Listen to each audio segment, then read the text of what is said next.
Good morning and welcome in everybody to another edition of Coast to Coast. We're looking a little light here on the panel, but don't you guys worry.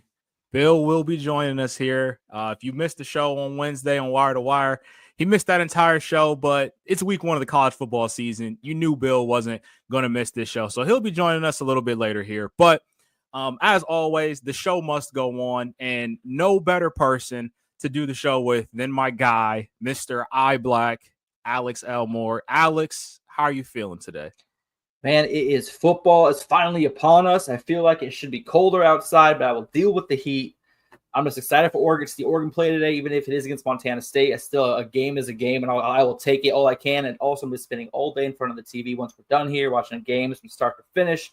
Was it 9 a.m. all the way till what? Do we have a Hawaii game tonight? I'm not even sure. I have to check the schedule. I'll be up till midnight if that's what it takes. But I'll be watching all college football all day.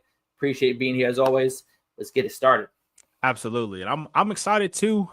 It's actually funny because that's probably the most excited that I've been to intro you, Alex, because normally we're at, we have beef, we're always butting heads, we're going back and forth there, but I got Texas today, so I can't worry about what Oregon's doing against Montana State. I wish you well in your game. Hopefully we see you later down the line in the season, but I am focused on business right now. But before we get into that, of course, we got to break the huddle. We got to go over the previews this upcoming week. We're going to go over our early CFP predictions for the year. And so we got a pretty jam-packed show here. It's a big week college football, a lot of big-time matchups. But as always, we have to start with break the huddle. So, Alex, I'm going to go ahead and throw it over you to get started here. Shotgun, DC right, flip 90, dig, on the center, ready? All right, well, welcome to Break the Huddle. Obviously, we have a very light news week this week, nothing crazy going on. Everyone's preparing for the first opening kickoffs. So we're going to have a little bit of discussion back and forth here about coaches that we think are on the hot seat. I have a couple names on the list for us to go off of to start with. Cottrell, obviously, if you have anybody else in mind, please shout them out. But first and foremost, I think on the hot seat is Lincoln Riley at USC, 26-14 overall at the university, going into his fourth year at the school. I think he's been severely underperforming, especially those years with Caleb Williams. Didn't really that tree didn't bear any fruit. Do you think that Lincoln Riley is on the hot seat? So yes and no. Like, I think his job is definitely in danger there, but I also think that he's done a really good job of tying himself to recruits. Now, I say that, and I know they lost Zachariah Branch in the portal, but like Zachariah Branch was a 5-star kid. They have another 5-star kid. I believe they got him. They turned him Longstreet, quarterback, 5-star that was originally committed to A&M, but now he's at USC. So I do think the standard is high there at USC, but I also think Lincoln Riley has done a great job as far as recruiting goes, that they may keep him around to just see if they can figure it out at some point. But I definitely think his seat is starting to get warm. If we were in a car, his seat warmer's on like 1 or 2. He doesn't have the full booty warmer just quite yet, but it's definitely starting to get there. No, I kind of do agree with you. Obviously, he is still killing it on the recruiting trail. Also landing a lot of top recruits as far as in the transfer portal. I don't know. When I look at a 26-14 record over 3 years at USC, especially with big wins like last season when they beat LSU in the first game of the season, there were high hopes and high expectations at USC that just did not come to fruition. And so I think he's got to be on the hot seat, because I feel like there was a lot of promises when he came to the university. I feel that he stood on his merit as a coach and his abilities. I think that there's a lot of empty promises up on the table, but we shall see how that turns out. But the guy that I thought would be fired after last season is Mike Norvell at Florida State. Yeah, he's got a winning record there, 33-27, but 33-27 is terrible when you look at Florida State's standards and their history. Do you think Mike Norvell is lucky to have this season, or do you think that, last year was just a little blip on the radar? After the 2 years ago, they were so close to the college football playoff, they kind of gave him a little freebie. What do you think? Anytime you only win 2 football games in a season and you're coaching at Florida State and it's not your first year, then your seat is hot as possible. especially knowing some of the guys that are out there. Like, we talk about all the time, Coach Prime. That's going to be Coach Prime's job whenever Mike Norvell gets fired. Like, we feel like that's just the match made in heaven there. Obviously, the ties from him going to school there. So Mike Norvell really is looking over his shoulder pretty much every time he goes out and coaches football games there. So absolutely, he should be grateful that he is still in this position. The season a few years ago, when Jordan Travis got hurt and they were undefeated in the regular season, that's great. They won a conference championship. That's great. But ultimately at Florida State, the standard is to have consistency and to consistently be great. You're not out of school like a Boise State, who I'm sure we're going to talk about later. You're not at TCU, where it's okay to have a good season and, essentially get close as possible, to that precipice, to the peak of the mountain there. And then moving forward the next couple years, falter and not be competitive. So Mike Norvell, his seat is hot as possible this year. And I think if he has anything lower than 8 wins, you can all but kiss his job goodbye. Well, Cottrell, I'm going to ask you a question here. This is a scale of 1 to 10. How hot do you think his seat is? 9. 9. Okay. See, I think he's at a 6. I think that there's a lot of hype around the season. I think that if they lose to Alabama, that's not a big deal. If they lose to Alabama by more than a couple like if they don't cover this weekend, I think then he goes up to that 7, 8, 9 spectrum. Because I think that there's a lot of high hopes in this season that he's going to turn it around and the team's going to get back on track. But Thomas Castellanos leading the way, so we'll find out. Another guy, though, who I think, does he deserve to be on this list? I think not quite yet, but Brent Venables at Oklahoma, taking over a program, going from the Big 12 to a much higher tier of competition in the SEC. That's a pretty big jump. That's a huge change in mindset when it comes to recruiting, as well as how the physicality as far as that you face week to week. So I think maybe his record of 22-17 may be not entirely his fault. Do you believe Brent Venables deserves to be on the hot seat? I think yes, but at the same time, you do have to also realize that Lincoln Riley kind of set a standard there. While Lincoln was there, and granted, they were in the Big 12, I know at the time, but while Lincoln was there, Oklahoma was one of those teams that could compete in the college football playoff pretty much every year. You had back-to-back Heisman winners in Kyler Murray and Baker Mayfield. You had Caleb Williams there. You had, so many guys. Jalen Hurts was there at a point. You have so many guys in so many competitive teams that Oklahoma's had in the past. And since Brent Venables has been there, yes, they had the big win over Texas a couple years ago when they had Dylan Gabriel starting at quarterback. But like outside of that, Dylan Gabriel. This team has not had a competitive or truly championship contending team since Brent Venables has got there. So I think Lincoln Riley, while he didn't win anything there, I think he did set a standard. And I mean, the Stoops set the standards before that. And so Oklahoma's a team that's used to winning. And just like I said about Florida State, at some point, these lackluster seasons aren't going to cut it. So I think Brent Venables' job is 100% on the hot seat this upcoming year. Yeah, I mean, I think he also kind of put himself in a bad situation entering the SEC play and entering SEC play for the first year. Like, you can't let your fifth-year senior Dylan Gabriel walk and go to Oregon when you're going into new competition and trust a first-time starting quarterback to kind of be able to get you over that first hump. You know what I mean? Like, I feel like as a coach, you're like, hey, I want that fifth-year guy, that first year we're in a new conference, more physicality, better competition. I feel like you'd want to do everything you could to keep that fifth-year guy around. So while I hear you, I also think that you have to look at it on the flip side, though. Look at Billy Napier, who we're going to get to here shortly. Look at Billy Napier, for example. Graham Mertz ultimately came in. He was the fifth-year guy at Florida, and we all weren't fans of Graham Mertz, but he was the fifth-year guy. He had the experience. He was the former five-star. DJ Lagway is the reason why Billy Napier still has a job right now. So hypothetically, I'm saying in Oklahoma, if he says, hey, we're going with Jackson Arnold, we're going with Dylan Gabriel, Jackson Arnold's going to ride the pine again. Jackson Arnold ultimately goes and hits the portal and goes somewhere else. At this point, he is still an unknown. Granted, he wasn't good last year, but at that point, like we're saying, if he hit the portal, he would be an unknown. And it's like Oklahoma just lost this 5-star quarterback, and now we're starting Dylan Gabriel, and we win 7-8 games again. All right, Brent, now you have, like, now what? We don't have a future. We don't have a quarterback who we can play this year. And you're not tied to anybody. And on top of that, you're a defensive-minded coach.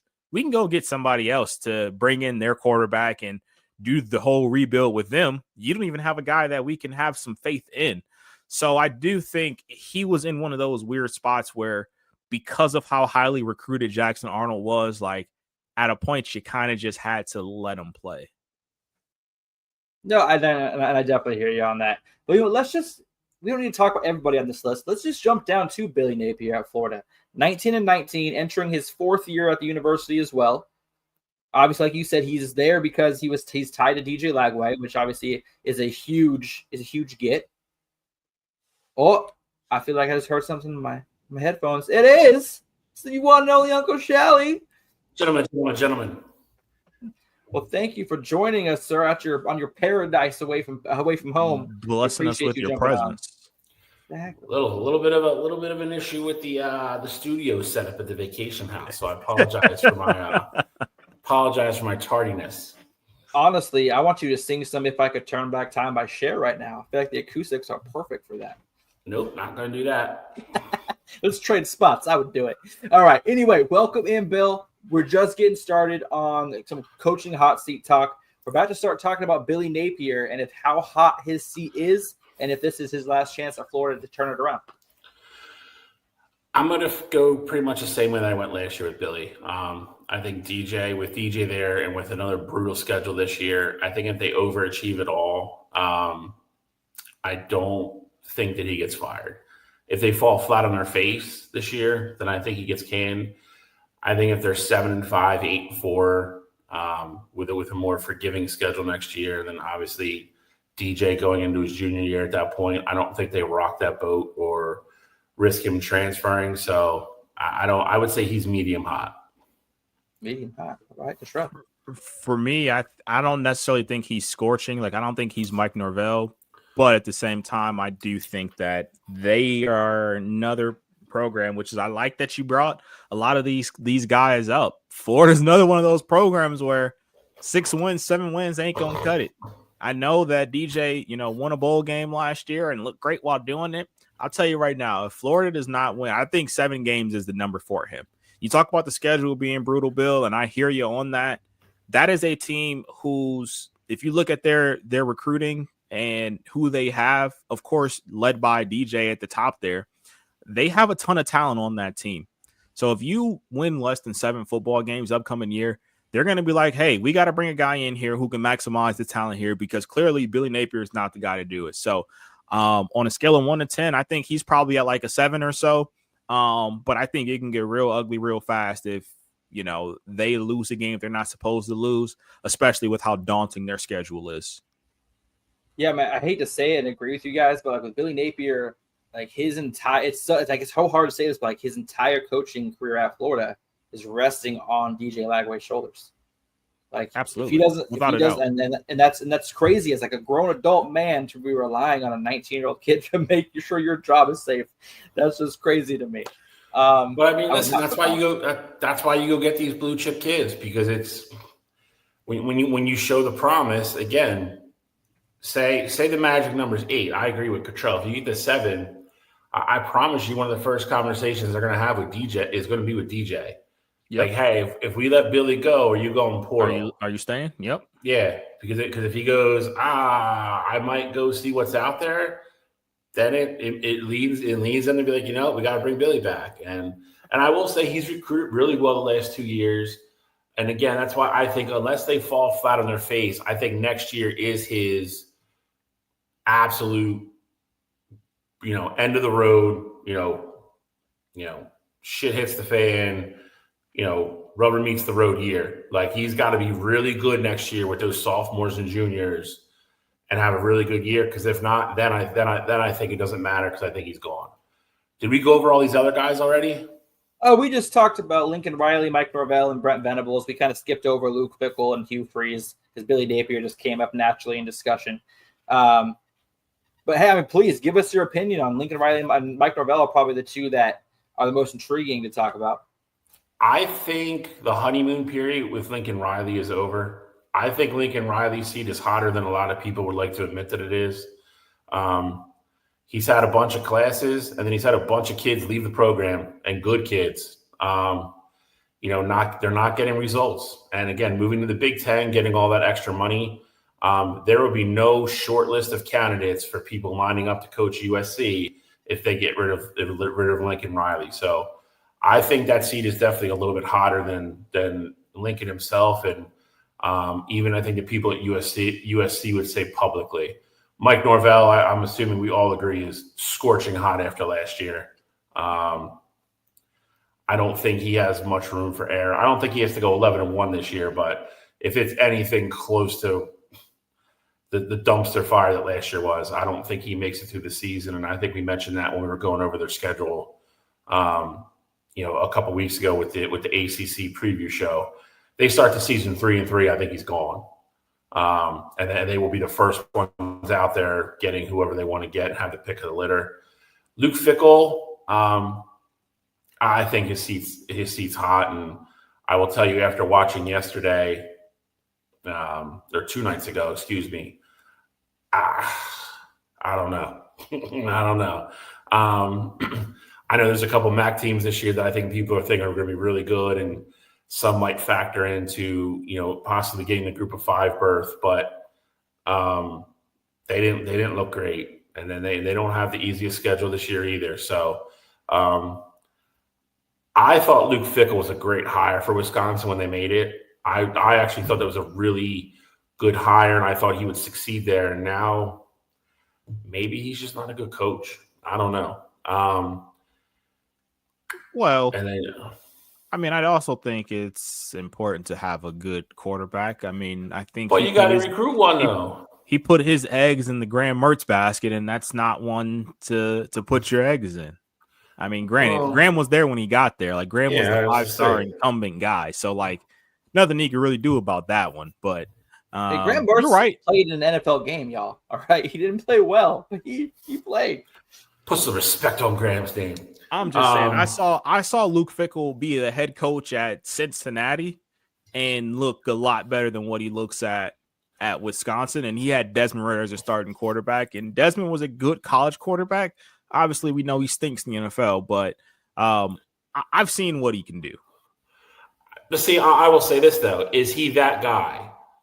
Is he that good coach at a try-hard program that every 5 or 6 years has a really good team and they can go compete, versus he's not the guy that's just not – he's not a Big Four program guy? Or let's put it like Wisconsin is not a blue blood, but it's an elite. It's somewhere between very good to elite. Yeah. It's a big time program. I think you got a raw deal with what happened in Ohio State. So I'm not even bringing that up. I don't think that's anything to do with who he is or what he is as a coach. But is he the guy that just, we talk about it sometimes with players. Is he the tweener guy? Like, is he the guy that's great to go to Cincinnati? Great example. Great example. Utah, like those type places, but not a Wisconsin, not an Iowa, not a Michigan, not an Ohio State. Is he that guy? Yeah. Might be. Well, here's a guy I really want to talk about, and I think he is the most interesting argument, is Mike Gundy at Oklahoma State. 169-88. He's been there forever. Only won 3 games last year. His first losing season since his first year in town. I think this, does this season ride a lot on his future there, and knowing that he lost his quarterback for at least 5 weeks this week. I think the problem with Mike is, obviously he's a legend there. Yep. He's never kind of won the big one, though. But Oklahoma State, if you guarantee them for the next 3 years that Mike Gundy's going to go no less than 9-3, they're not going to fire him.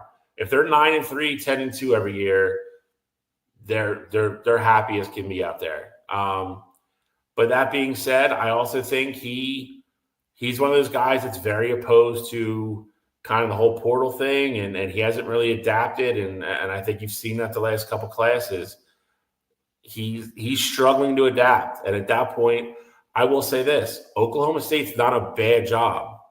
So I don't know if you're getting the pick of the litter, but I don't think they would struggle to find somebody to replace him. but I hope not. I think he's one of those guys. He's a character. Like I think he's good to be in college football. He kind of reminds me of Mike Leach a little bit. He says some crazy stuff, but like he's always good for a soundbite. A lot of his kids speak very highly of him, and it's. I think college football is better if he's in it. I'll put it that way. I agree. And I mean, I think ultimately, though, that Mike Gundy's not going anywhere. I think he's in one of those spots where at this point he can coach Oklahoma State as long as he wants to. And Alex, you won't like to hear this, so cover your ears. But I mean, he's basically the South's version of Kirk Ferentz. Kirk's going to be at Iowa forever. There's no real expectations on Mike Gundy down there at Oklahoma I'm not State. mad about that. If they have a great year, cool. If they don't, I mean, it's still fun. Like they might upset a team here or there. But you also got to think just a couple years ago when Allie Gordon's junior year, so literally just 2 years ago, they were in the Big 12 championship game and had a shot to, potentially try and go to the college football playoff. I think they would have needed a lot of things to go the right way for them outside of just winning Big 12 championship game. But when Oklahoma State has a solid team, they're fun to watch. And, I think he is a legend down there. And they've never really been a team that's had championship aspirations year in and year out. Yeah, no, I totally agree about them not really like the 9-3, they'd be happy as a clam if that was what they were guaranteed every single year. Yep. I just feel like with Oklahoma and Texas leaving the Big 12, that hole for the next top team was wide open, and Oklahoma State had a chance to reach out and take it for themselves. And they fell flat on their face last year. And I think Oklahoma State should care because that is the Big 12 championship money is a lot of money. A chance at the college football playoff is a lot of money for your schools, especially if you're a lower seed, you get a guaranteed home game. Like there's things like that like the schools are going to start to think of at some point. And if Mike Gundy's not going to take charge of the Big 12 and lead Oklahoma State to the championship game every single year, I think they have to start thinking of somebody else. And I think he has 2 years left, though, before his seat does start to get hot because of all he's done. My thing is, though, is that I don't think they would necessarily fire him. I think they would kind of go into forced retirement. Maybe he sits out for a year or two and then ultimately comes back and goes somewhere else. Okay. Bill, is there anybody else that you would throw on this list before we move on to some Pac-12 news? No, actually, I like that you put Lincoln Riley on here because I think a lot of people are, kind of in denial of that situation. Hugh Freeze is an interesting one. Luke Fickell, I think, is a good one, and Brett Venables, I think, is very. I think he would have one more year no matter what, but. Again, Oklahoma wanted to make that move to the SEC like Texas did to compete and, bring that status back to that program. And he's, not really done a good job of that so far. So his name is interesting as well. Cool. Yes, I can't think of anybody I would add. Control, I'm sorry, I think I cut you off before you were going to say something. No, I don't have anything else. I think this is a pretty solid list. It's a good list. It is. It's a good list. Well, thank you. All right. We're going to move on to another subject here. Obviously, Pac-12 is now complete. And the Pac-12 and the CW have extended media partnership. The Pac-12 has extended its media rights partnership with the CW network through 2030-2031 season. The conference announced it on Wednesday. The agreement gives the new look Pac-12 a consistent presence on the CW with 13 regular season football games. So I'm assuming one per week and probably the championship game. 35 men's basketball games and 15 women's basketball games each season. It will be produced by Pac-12 Enterprises. Will produce everything. So 66 total games. Is this good for the Pac-12? I mean, obviously, money is good for everybody. But is this really that big of news? Listen. Anytime you can make a TV deal and pump revenue into the programs, I think it's a good deal. This is not the most important part of this, though. And we've talked about it, obviously, before. It's going to be if they're going to get recognized as a power conference again. That's a good question, Bill. Because then, obviously, they would at least have one automatic berth into the playoff every year. That is the big question that I think is the elephant in the room. in regards to this. I think it's weird at CW and kind of a couple other like smaller channels are getting into sports so much. Yeah, I think CW does live golf too, and they've actually done okay with it. So wait till Tubi makes a deal with like the Mac or something. Dude, hey, it wouldn't be a bad idea. Listen, Tubi, if you're Mac, call me. yeah, if you're Mac, you got to pick up the phone. I think Mac is blessed because you They get got a the deal Mac, with CBS Sports. you get that, and you have Maction Tuesday. Once we get into October with ESPN. So, but again, if somebody's going to call and say, hey, we'll give you so and so, and guarantee you that on a national channel there's at least one or two Mac games every weekend, why not? You have to listen. That you can say what you want about all this crap. Money is driving all of this. Money is driving the super. That's where this all started. So, pick up the phone. And again, I would love it. I think it's great for the Pac-12. Get the guaranteed people, get the guaranteed spotlight on your conference again. And show that it's a legitimate conference. And then you got to hope somebody at the big boy table is going to allow them to go back to being 5 power conferences and see what happens. But I don't know. We'll see. Cottrell, before you go, that brings up another interesting question. If they recognize them as a power conference, wouldn't that be the perfect segue to extend the playoff to 16 teams? Cottrell, go. That's what they're excited about. I mean, yeah, that seems like that would open the door for that. But I think at some point they have to recognize them. I mean, the Pac-12 was this recognized entity, and I get it. The teams are different now and all this stuff, but like, there's a reason why we're bringing the Pac-12 back. So I do think at some point you're going to have to recognize them in like an official capacity there. As far as the expansion goes, I mean, I think Bill, you said it earlier. The money is the driving force of all this. If you can squeeze in 2 extra games, that's more money. And by expanding the field to 16, that's exactly what you're going to do there. So I think ultimately that could be the segue of how we get to the 16 team playoff. But as a whole, though, I think this is a good starter deal for the Pac-12. You only do it for 5 years.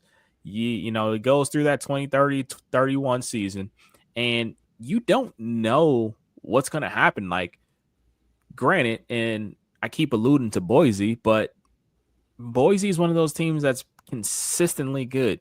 Texas State was a team that was really good last season.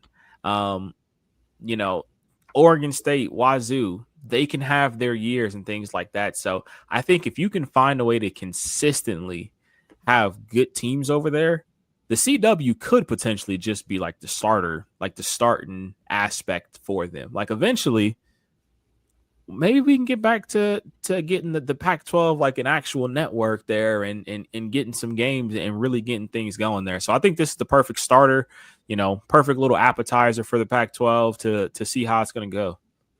Yeah, I think before we move on to our next topic, recapping week 0, I think it's going to take 10 years. I think in order for the Pac-12 to be recognized as a power conference again, I guarantee it takes at least 10 years.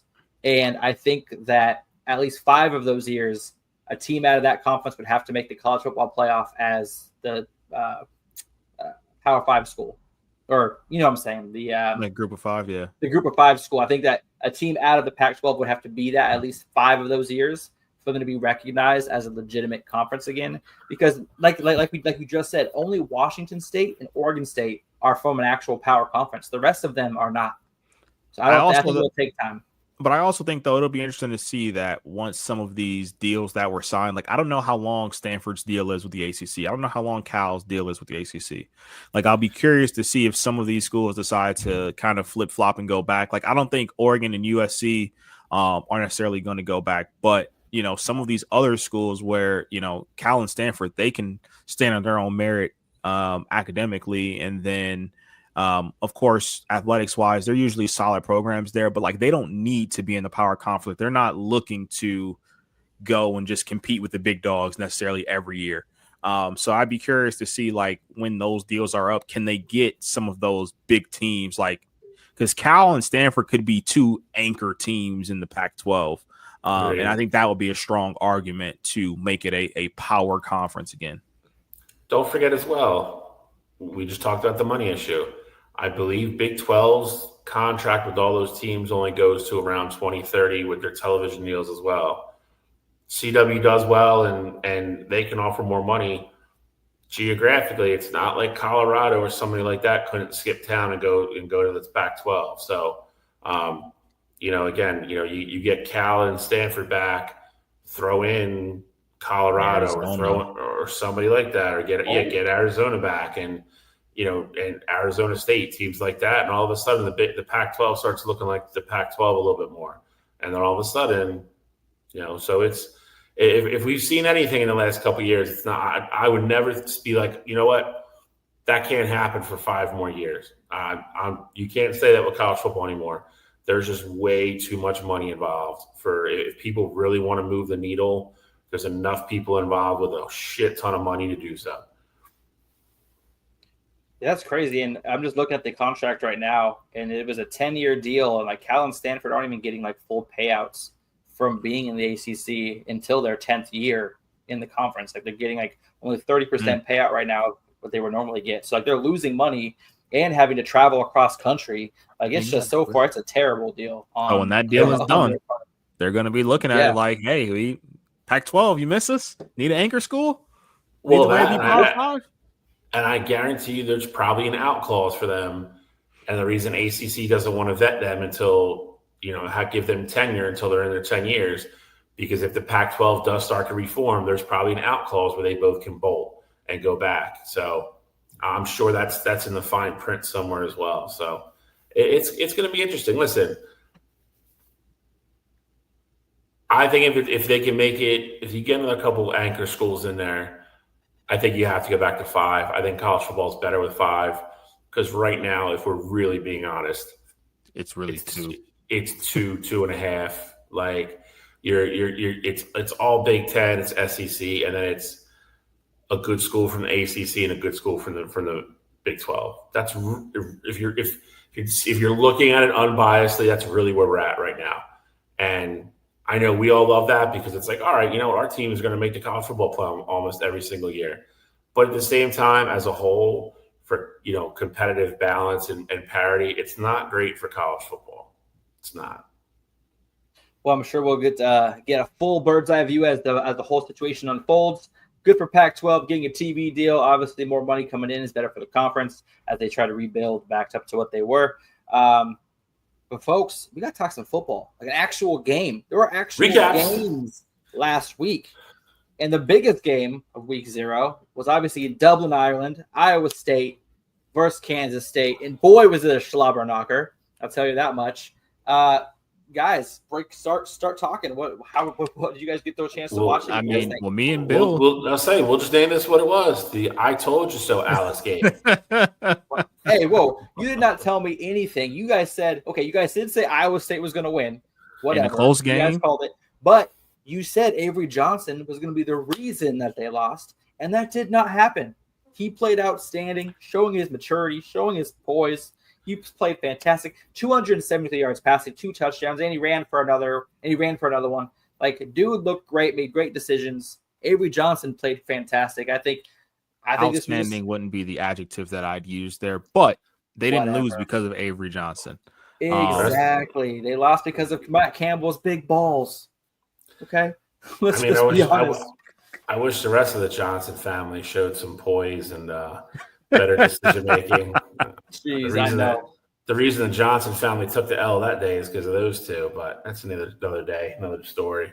Yeah, Kansas State took 2 losses that day.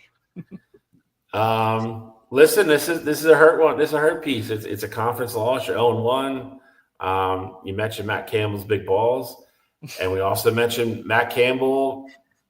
That is one of the biggest reasons I picked the way I did, and I think Cottrell did as well.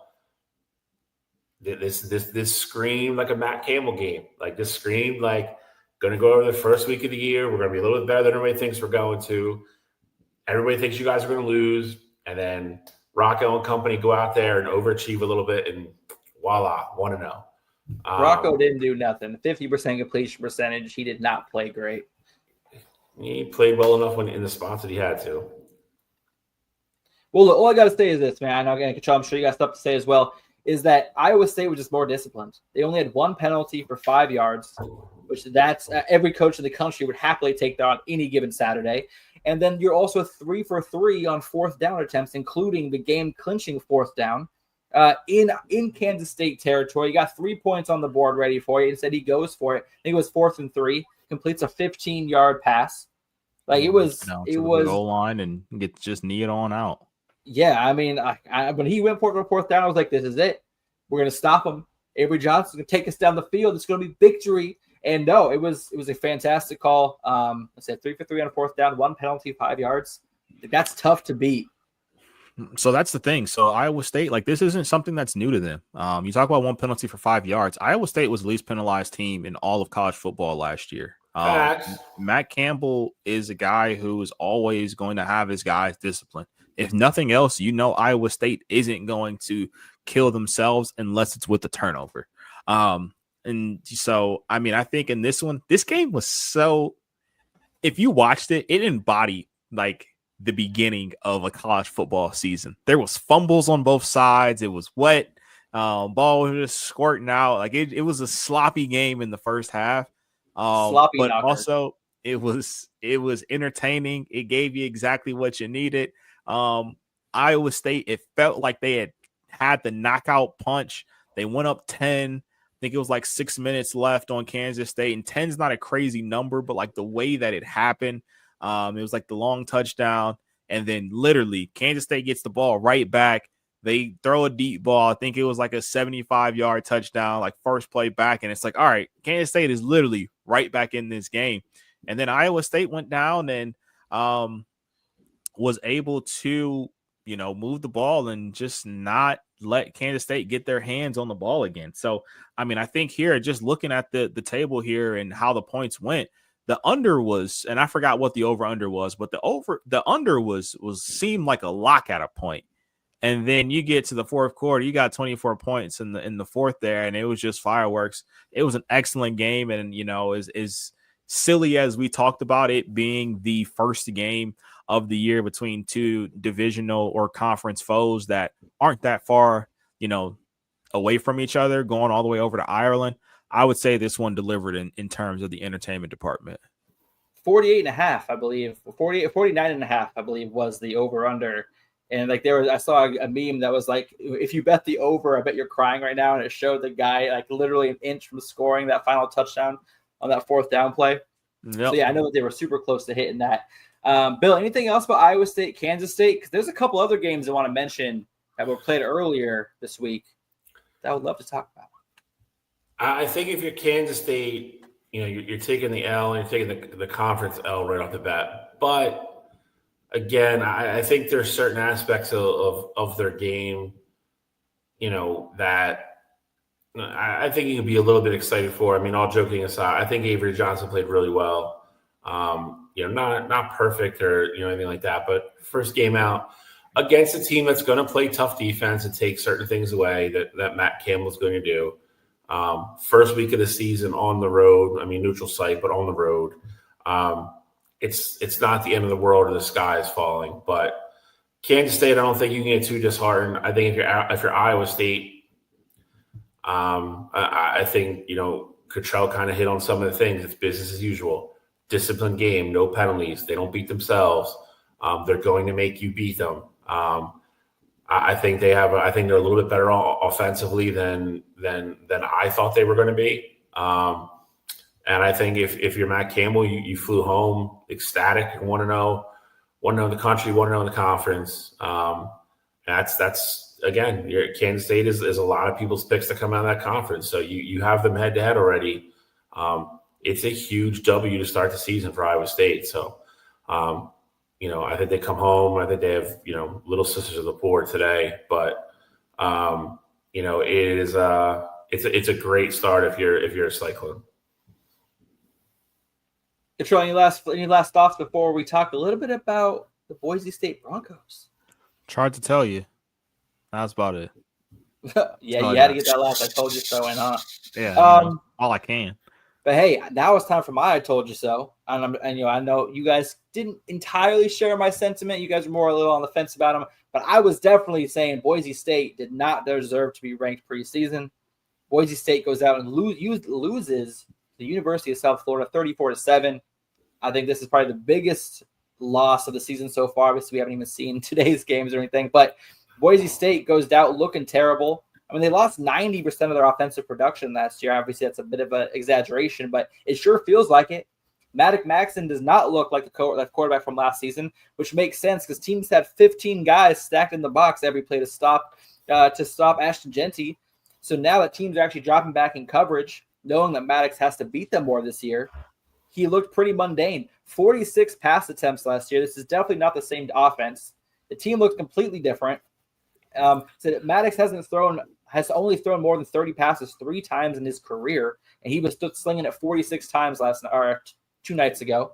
Is Boise State done? Are they cooked? They are not the same team. Well, I think it's a bag of mixed nuts there. I think that USF team is sneakily very good, and I think they are going to be in contention for that Group of 5 berth in the college football playoff there. And I ultimately think that Byram Brown is one of those names at the quarterback position where, if you didn't know him before the game, you know him now. And he's a guy that has a ton of talent. But I think where the game was really lost, like you talk about Maddox having 46 pass attempts, the game was lost in the trenches. USF was beating down that Boise State offensive line and defense. The defensive line couldn't get any pressure on Byram. Like they were just running through them. And so, I mean, I think that game was lost in the trenches. And, you talk about Maddox throwing the ball, as much as he did.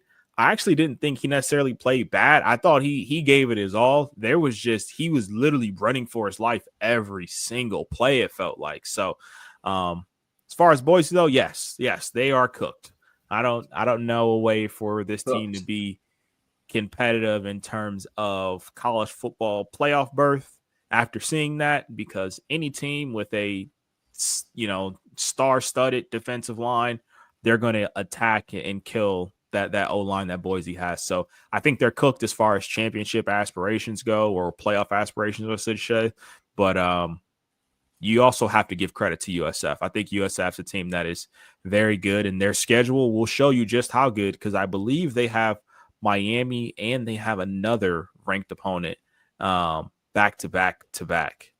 They got Florida next week, and then they have Miami after that, and then it's South Carolina State, Charlotte, South Florida, the rest of their conference. They got two ranked games. Well, I guess Boise State, Florida, Miami were their 3 back-to-back ranked games. So, well, we're gonna find out next week, folks. Florida versus South Florida. That'll show us who USF is. Bill, any thoughts on Boise State before we jump over to this week's previews? Yeah, I mean, listen, I think we all had to be real honest and say that we're going to take a step back. I still think we've talked about this already, and we're going to probably talk about it a lot in a couple minutes here. With Boise State returning their quarterback, I think a lot of people probably thought he could take off some of the pressure of losing a generational player like Alshon Genty. But Cottrell mentioned the big one for me. I thought, especially the beginning game, I thought Boise State's front 7 played okay defensively. They didn't get a bunch of pressure on passing plays, but they were stopping the run pretty consistent. Then they were just dog tired in the second half of the game because, between the turnovers and the 3 and outs, I mean, they were on the field, probably 2/3, if not more, of the second half. But South Florida, finally found their tempo and really settled into that game offensively and really started going up and down the field. And when you do that, and to both your points, when you have a quarterback that is now out of his comfort zone and slinging the ball over for a team that wants to run the ball first, but you're fumbling the ball over the yard and then you're down 2 scores, you can't, you don't have the time to go down and methodically take up these 15 play, 8-minute drives. You got to score. And that's what Boise State's not. So, again, I don't like to go crazy overreactions on week one all the time because, we've talked about it here numerous times. You see a team week one and you see them even 5 weeks later and they look like a completely different football team. Is Boise State cooked? Yes. Maybe. I would say it's a strong maybe. And if you would ask me that 2 weeks ago, I would say maybe not. But I would say it's starting to look that way. And I think that group of 5 I think a lot of people just put them in there as, they didn't like a better option that they had. And I think a lot of people are going to be going back to the drawing board here in a little bit. Boise is well done. A strong sear on both sides. They are as cooked as cooked can be. Well done. No pink. They're burnt. All right, folks. Well, hey, it's finally here. College football Saturday. Week 1. Everybody's in action. Everybody's playing. Maybe not anybody good, but at least they're playing. And we have at least 4 matchups that we want to bring to your attention and talk about today. Week 1 games of the day. Take a look, feast your eyes. It's beautiful. I know. It is. Listen, it's what we've all been waiting for. We've been talking about it for over a month now. I like some of these games are spread out as well. because I believe LSU Clemson is tomorrow night, correct? Yes. And then is it Notre Dame Miami Monday? Notre Dame on Miami or some other time. Yeah, they are Miami. Oops, that's the Dolphins. I don't want to talk about the Dolphins. Miami and Notre Dame play. No, they play Sunday, 4:30, 7:30 Eastern time. Okay, so there's 2 Sunday games. That's great. I'm pretty sure LSU, I think, is tonight. The LSU Clemson is tonight. Yeah, 7:30 tonight. 7:30 tonight. I thought 2 of these games were not today for some reason. All right, well, that's good though. Let's start with the banger here. Let's not waste any more time, and let's start where we should start. This is a noon kick, correct? Noon kick. What? Control. Ohio State, Texas. About the game? Absolutely. The game. Bill wants to start in right away. Yeah. We are approaching an hour from showtime. I have no idea why this is a noon kickoff, but that's just another discussion for another day. At number 1, Texas. Number 3, Ohio State. I will. Obviously, if Texas wins, they stay number 1. I think if Ohio State wins, they go to number 1. So this is to be the ruler in the land after week 1 of the season. Texas coming in with Golden Boy everything, Arch Manning, replacing a lot of players though. I think in key areas, and I think some of that's getting looked over. Versus Ohio State, obviously replacing Will Howard, a lot of both their running backs. Obviously a couple position players on both sides of the ball there as well. We've talked about this a little bit too. I don't think this is a fun game to watch, minus if you're Cottrell because you're an Ohio State fan. But I think it's a fun game to watch if you're just a fan of college football, because this isn't the end-all be-all for either one of these teams. We just talked about it. It's week 1. I don't care what either one of these teams looks like right now. I'm glad they're playing. I think it's a great start to the season. I give both teams credit for scheduling it. But this is not what either one of these teams are going to look like in week 10 or week 11 when we're getting ready for the final rankings in the college football playoff. So that being said, let's get into it. Let's break it down, X's and O's. Cottrell, I'll let you go first. It's your boys. So, do your thing. I think the biggest part of this game is going to be, can Ohio State stop the run? I think that is the part that is going to be as important as any other aspect of this game. The reason I say that is because as far as Texas goes, I think Arch, regardless of how good Arch is, I have a lot of confidence in that secondary. Jermaine Matthews was a guy who was in the rotation last year. He started a ton of games. He played in every game last year. And then you bring back on the other side Davison Igbinosun, who was a starter for us the entire time. And then, of course, you have Caleb Downs up top there as well. So you have a lot of experience in your secondary. Like that should be the strong point of the defense there. But I say, can you stop the run? Because I think at some point Arch is probably going to make some great throws. I also think Arch is going to be susceptible to a mistake just out of, lack of experience per se there. But I think if you can find a way to stop the run and just make Texas uncomfortable and, make Arch pass more than, you would ultimately want him to in his first game as, the guy at Texas, I think you're putting yourself in a good spot. And I think on the flip side of that, on offense for Ohio State, the biggest thing is make Julian Sain's life as easy as possible. Julian, you don't have to go out there and be Superman. We don't necessarily need you to throw for 300 yards, picking up 40, 50 yards at a time through the air. Let the guys on the offense make the plays for you. Jeremiah Smith's the best receiver in the country. Carnell Tate is probably the best number 2 receiver in the country. It's probably nowhere, not in the top 10 as far as all the receivers go, but as an actual number 2 receiver, probably, the best or one of the best in the country there. You bring in an all conference tight end in Max Clare. He's going to be one of the best tight ends in the country this upcoming year. Give it to those guys and let them do the job for you. And don't make the mistake of turning the ball over. I think this game is going to be great. It's going to be exciting, but I think it's a lot lower scoring than a lot of people think. I think this game has 17-13 written all over it. And at the end of the day, I'm rolling with the Buckeyes, taking care of business at home, on the backs of the defense, getting the final stop. Arch driving down the field, and it's 4th down. They're in the red zone, and Ohio State gets stopped. They need to win the football game. Alex, tell me why you're picking Texas. Well, it's quite simple. Obviously, a bunch of betting, late betting came in, moved the line to Texas's favor. So Texas is minus 1.5 right now. Over-under is at 46.5. Just Kachoba saying this looks like a low-scoring game. Take note of that. And a fun stat for you. I love fun stats, right? I have one every week. QBs, quarterbacks making their first start against a number 1 ranked opponent are 0 for 24. And I think after today, it's going to be 0 and 25. Because you know who Julian Sain's best friend is going to be at the end of this game? His name is Colin Simmons. Colin Simmons is going to be Julian Sain's best friend as he's going to sack him not once, not twice. But I'm calling for 3 sacks. I'm calling for Colin Simmons today.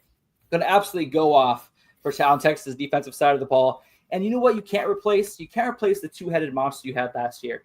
You can't replace the experience of a 5th-year quarterback in Will Howard. And you know what? The best team. The wildness of the Will Love of this season. 4 years at Kansas State paid off for that 1 year at Ohio State, yes.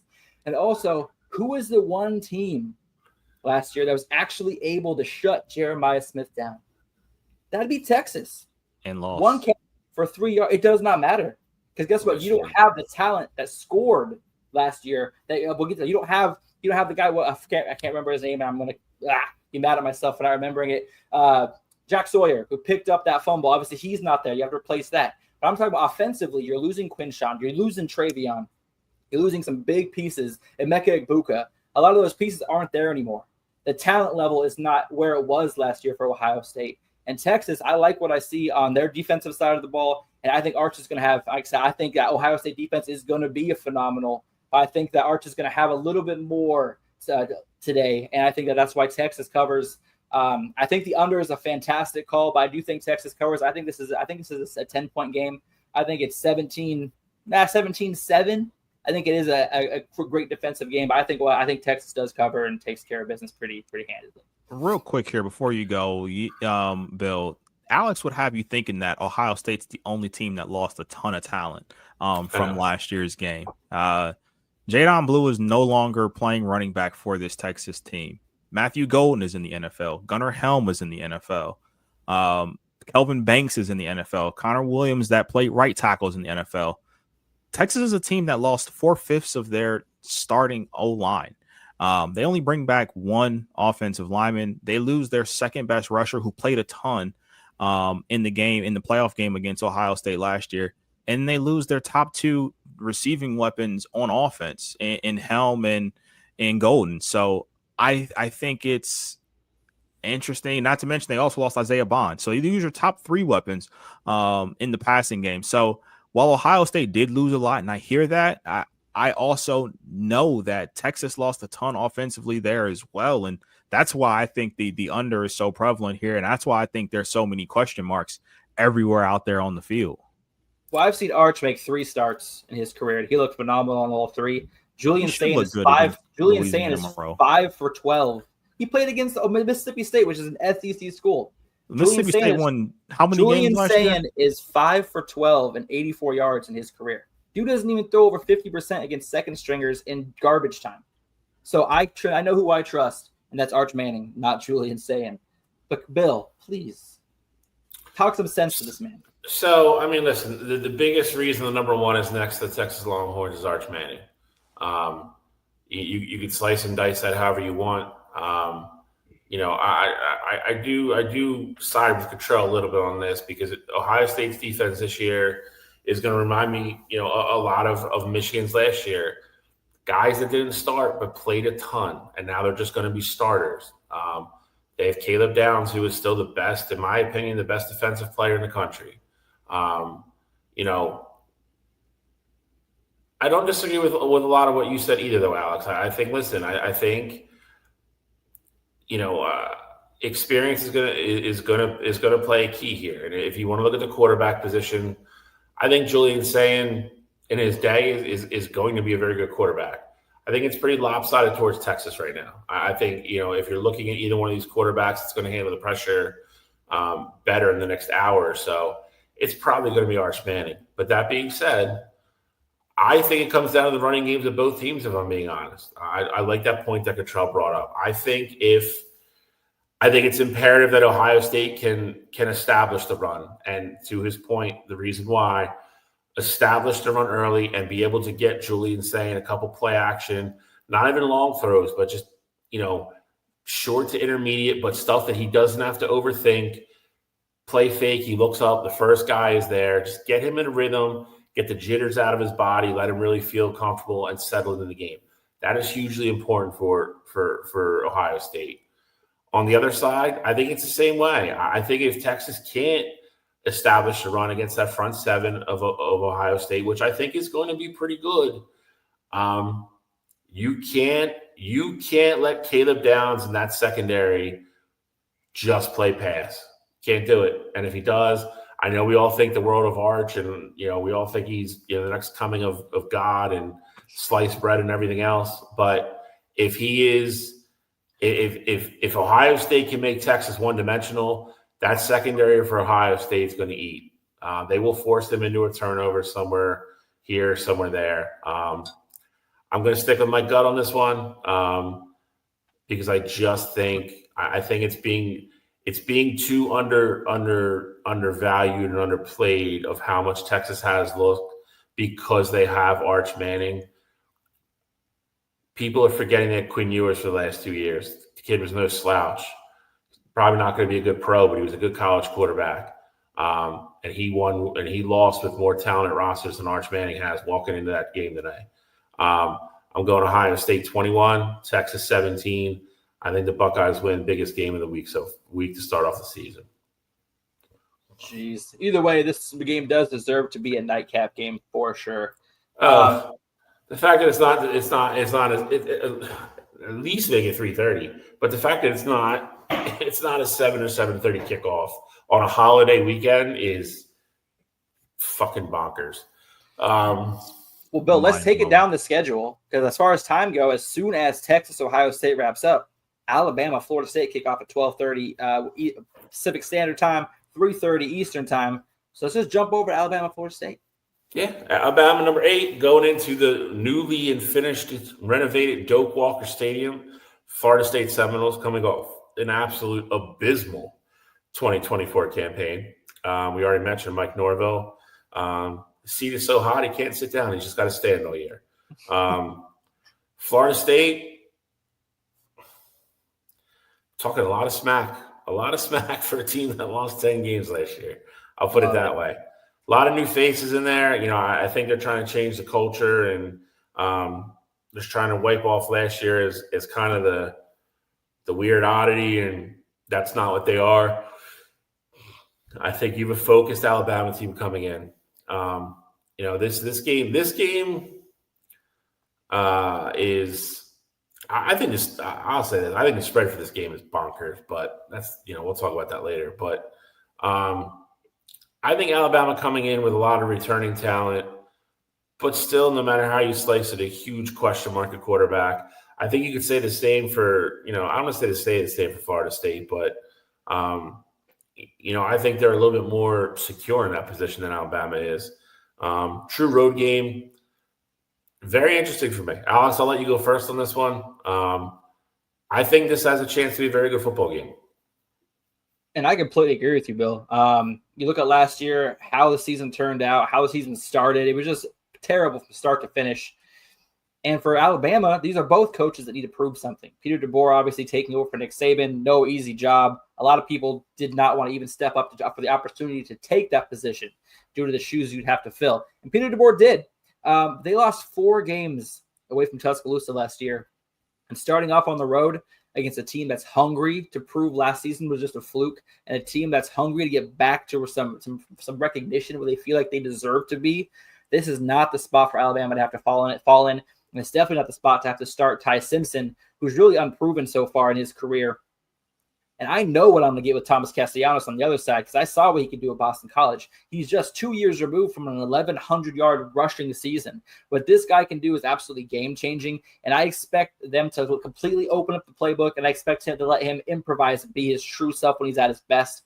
And I think that's what's going to frustrate Alabama, because I know what Cottrell is going to say. I know what even Bill is going to say about Alabama's defense is going to be the catalyst for what makes them great this year while they figure out the offense.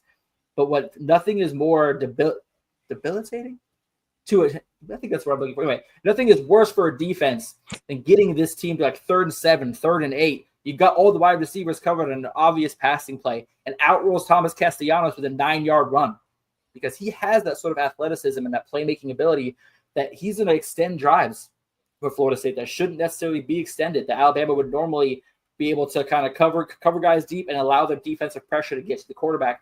Thomas Castellanos lives his best life outside of the pocket, and we're going to see what he can do against Alabama here later today. And my call for the game, like I said, the spread right now is 14.5 in favor of Alabama, with an over/under of 48.5. And I really honestly like the under with with Florida State trying to control the clock and keep the ball away from Alabama as long as possible and keep their drives going as long as possible. I think there's a limited opportunities to score. And I think Alabama's going to take a full half to figure out what their offense can do under Ty Simpson. So I don't think the scoring for Alabama really starts for the second half. So I think Florida State covers that 14.5 pretty easily. I think the under is the best play. But Thomas Castellanos is going to put himself on the map today, and I can already feel it. I like the under. I do like that play.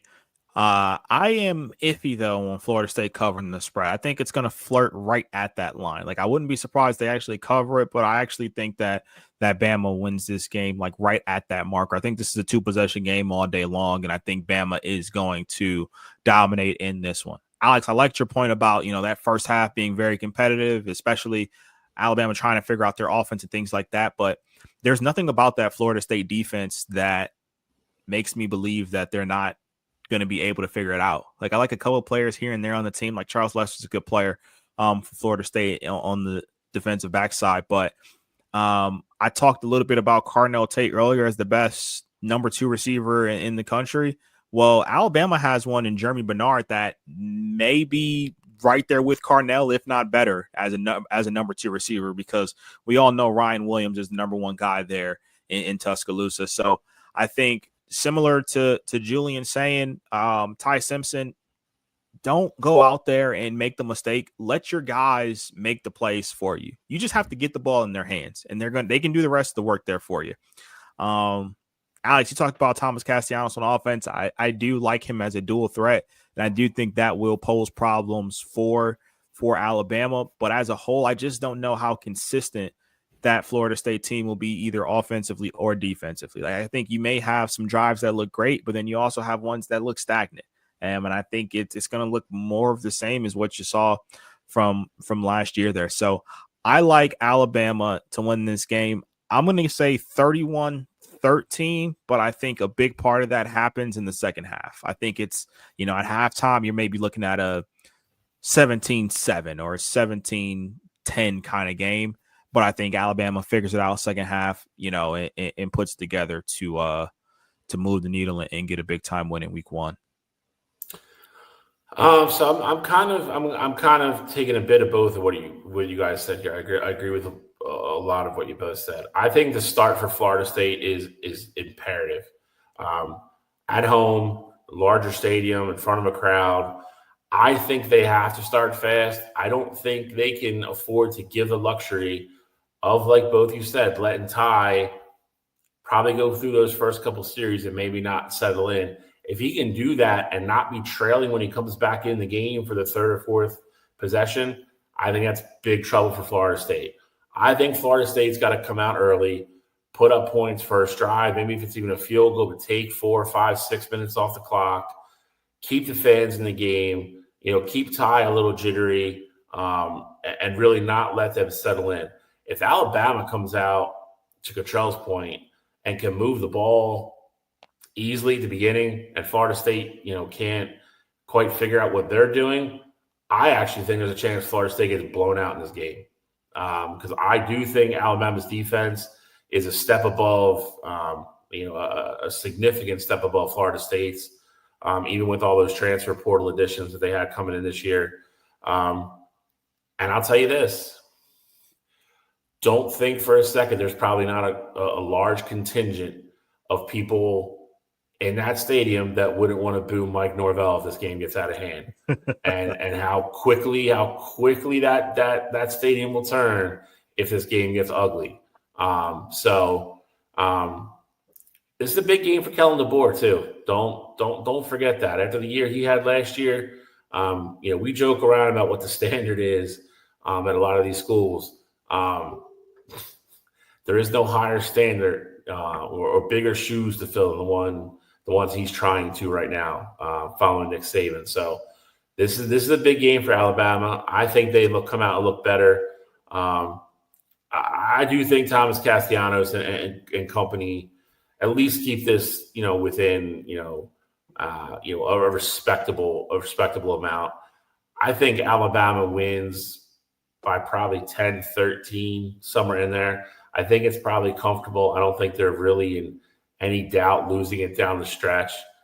But the spread's 14.5. So, I will take Alabama to win, but I think Florida, like Cottrell said, I think Florida covers by, a point or two. I think they hang on and cover. But I think it's a statement win for Alabama. And I think it's a really bad first step into the season for Florida State and Mike Norvell. Well, we're going to keep going down the train because if Texas and Ohio State couldn't be the headliners, LSU and Clemson better be, because that's probably the second best game of the day and a great game to end the night with. LSU, Clemson, Bill, take it away. So this is one of those things, again, on a holiday weekend. This is a great game. I have no problem with this game being nighttime either, but we could have figured out a way to do both. I think it's ironic that both these teams play in places they call Death Valley. Facts. I think one is more well-known than the other. But that being said, I thought for some reason it was a neutral site game, and it's not. This is in Clemson. Yep. LSU, not a great week. Some concerning things coming out. Lost another 5-star kid. To Tennessee. Listen, if anybody from LSU is listening, I'm going to tell you again, like I told you, and Cottrell told you too, when this all happened a couple years ago, Brian Kelly's not the answer. Fix it as soon as you can. I don't know what else to tell you. You can have the pick of the litter out of everyone, but probably 6 or 7 coaches in the country will come coach there and love the backing and the money that come with that program. Brian Kelly ain't it. That being said, let's get to the game. I've made no bones about it. I think Clemson is maybe on paper the most talented, deepest team in the country with what they have coming back. Cade Klubnik, as much as we trashed him, 2 years ago, had a really good year last year, and he's turned into a really good quarterback. Again, I don't think he's going to turn into be a great pro. He's going to be a really, really, really good college quarterback, though. And with what they have coming back on offense and defense, they're favored at home against LSU, who's coming in with another quarterback that has a ton of experience as well. This game to me, that's why this game to me, out of the three, is exciting on that side of it, because you have two quarterbacks here that are kind of dug in and have some experience under their belt, where every other game there's at least one that you're kind of like, what are we getting?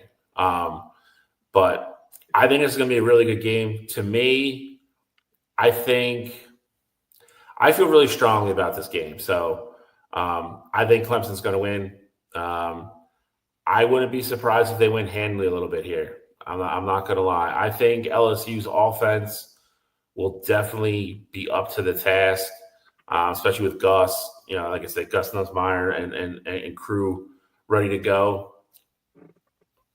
It's like anything else with Brian Kelly involved. Until I keep hearing about this revamped defense and this and that and blah blah blah. Until I see it, I'm not buying. I'm not buying. I think Cade Klubnik at home under the lights, just going to be the first step towards him kind of putting a Heisman campaign together. Going to be a good night for him against the number 9 team in the country. I like Clemson by double digits. It's funny because I agree with a lot of what you said, and I hate that we've been agreeing so much here on the show. But the thing is that if you've seen Brian Kelly in his tenure at LSU, he's ill prepared for these week 1 games. And it's ironic that Clemson comes to the stadium on their buses, because after the game, Brian Kelly is going to find some of his players to throw underneath it. So it's just one of those things where I think Clemson is the better team here as a whole. And while I like the LSU offense, and I think highly of this team as a whole. You guys know I had Garrett Nussmeier as my favorite to win the Heisman this year. And I think a lot of that can be true. But I also think in this game, Clemson is just more well-balanced. And with what they brought in from the portal, yes, what Clemson brought in from the portal, it's going to be huge in terms of helping them. So I like Clemson in this one as well. I'll probably go 10-point game. I'm thinking like 31-21, maybe 34-24 or something like that. But I think Clemson takes care of business, and we see a post-game press conference of Brian Kelly talking about how they installed the perfect game plan all summer and they just didn't execute how they were supposed to. And he called the right plays, but his players just didn't run them how they were supposed to, and just give you a true Brian Kelly special there. So I like Clemson to take care of business. Who did they lose to week 1 last year? Then he had the despicable press conference pretty much saying all that stuff. And then saying, USC.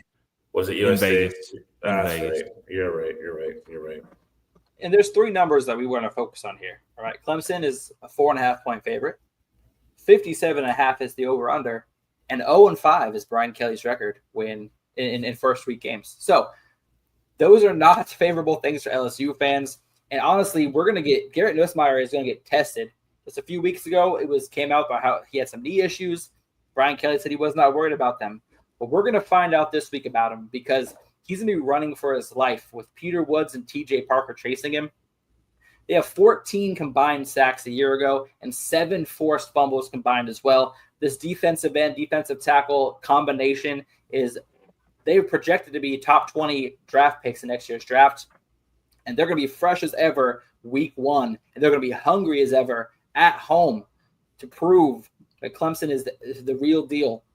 So I think that Clemson at home is just going to be too much. In a neutral field, I think this game is much closer. On the road at Clemson, fans going crazy.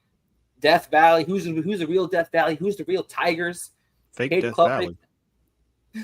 Cade Klubnik is launching his Heisman Trophy campaign, like Bill said. And I said Garrett Nussmeier is going to be running for his life from TJ Parker and Peter Woods. So I think everything says to me Clemson covers handedly. And, I think it's a double-digit win for Clemson. Peter Woods is an absolute monster. They're both really good. Peter Woods is an absolute monster. This Clemson team is going to be really good. Of course, I'm most excited for the Ohio State-Texas game, but that Clemson-LSU game is definitely going to have me locked in. Yeah, it's a dessert. Last but not least, a game that I think we can all agree is two teams that are probably overranked to start the season. We will revisit the old Catholics versus convicts theme here. We will go down to Miami, where Notre Dame visits the Miami Hurricanes, and good old Carson Beck, fresh off transferring from Georgia and getting dumped by one of the Cavanagh twins, makes his debut here against a Notre Dame team that, we think is going to be very aggressive defensively again, have a very good defense, but questions at the quarterback position. We all know about the running back, Jeremiah Love, and just the absolute freak show that he is. But they got to be able to throw the ball, and it's one of the things that hurt them tremendously last year. When push comes to shove, and Riley Leonard is not walking out of that tunnel this year. It's going to be CJ Carr, won the starting spot about a week and a half ago. It became official. Still waiting on that Oregon announcement, but maybe we'll get that today. But Carson Beck is going to start for Miami. This is an interesting game. This is another one. I don't know. I feel like my gut is instinct. Other than the Clemson LSU game, I think all these other three games are unders. I think this game could be ugly. I think a lot of people. I will say this: Miami is one of the most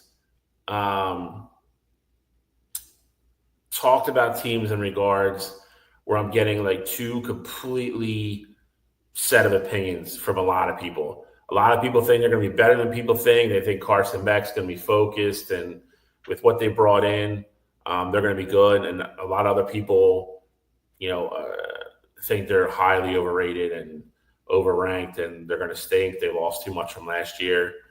I'm somewhere in between, but lean towards the former. They lost a lot. And Carson Beck, I think